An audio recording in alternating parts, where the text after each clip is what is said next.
अति प्रिय है। भक्ति महारानी भगवान की प्रेयसी हैं। मनुष्य जीवन में हर एक जीव का अंतिम लक्ष्य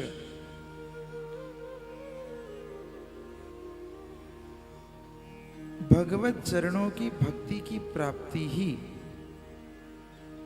होनी चाहिए। शास्त्रों ने भगवत प्राप्ति के अनेक साधनों का वर्णन किया है। अलग अलग युगों में अलग अलग रूप से अलग अलग साधनों से जीवों ने परम तत्व परमात्मा का आराधन, उनकी दिव्य ज्ञान का प्रकाश एवं भगवान के श्री चरणों का वंदन किया है।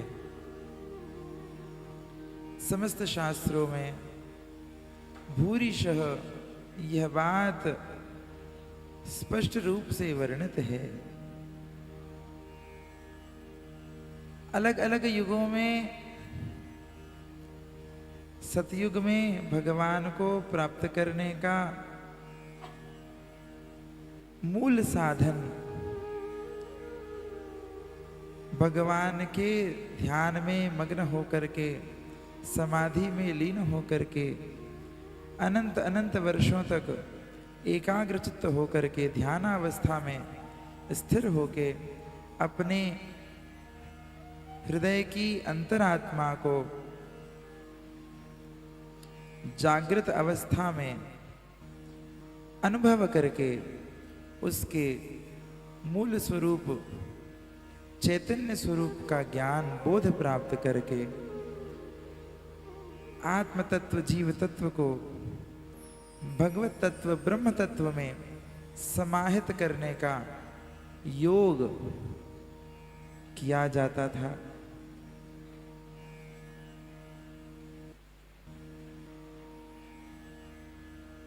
त्रेता में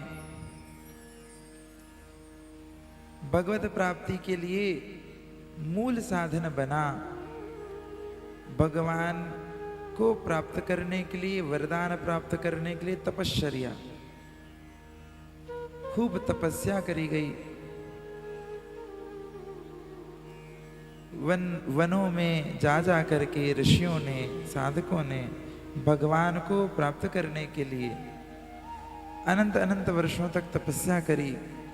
भगवत प्राप्ति के लिए अपने हृदय में अनंत धैर्य, अनंत उत्साह को स्थिर करके, विश्वास को दृढ़ करके भगवत संगति को प्राप्त करने के लिए दुष्ट संग का त्याग करके भगवान के श्री चरणों में समर्पण करके भगवान को प्राप्त करने का साधन किया।